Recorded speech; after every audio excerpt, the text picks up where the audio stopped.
সুপ্রিয় দর্শক, আসসালামু আলাইকুম। আর আমি আর একটা লিচুর বাগানে এখন আসছি। দেখেন আপনাদের, এখন আমি এই লিচুর বাগানটা ঘুরে ঘুরে দেখাবো।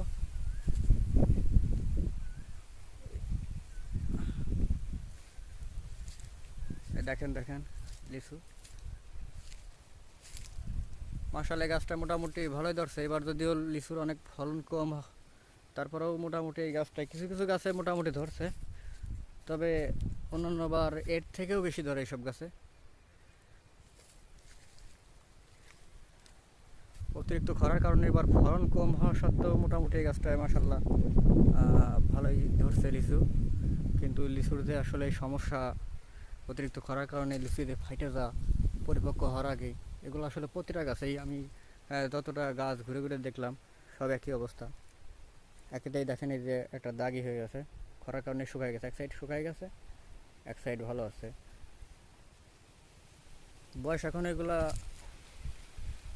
আরও কিছুদিন পরে এইগুলার আসলে রং আসার কথা ছিল, কিন্তু অতিরিক্ত খরার কারণে আগাম রং চলে আসছে, যার কারণে আসলে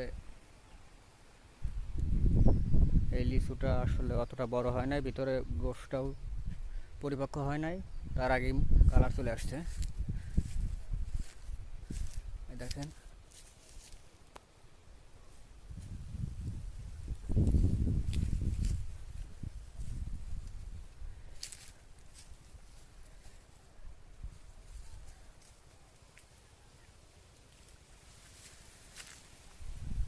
গাছটা মোটামুটি ফল খারাপ আসে নাই, কিন্তু বললাম যে এই লিচুগুলো আরও বড় হবে, আরও বড় হবে। ধরেন একটু ভিতরে যে ঘুরে দেখায় আপনাদের, এটার একটা গাছ, এই গাছটায় মাশাআল্লাহ ভালোই লিচু আসছে। কিন্তু এই যে বললাম যে লিচুর আপনার যে সমস্যা, রোগ বালাই, তারপরে লিচু ফাইটে যায়। দেখেন কি পরিস্থিতি, দেখেন লিচুটা লিচুটা ফাইটে গেছে। এটা কিন্তু গোশটা এখনও আসলে ওইভাবে হয় নাই, কিন্তু তার আগে ফাইটে গেছে।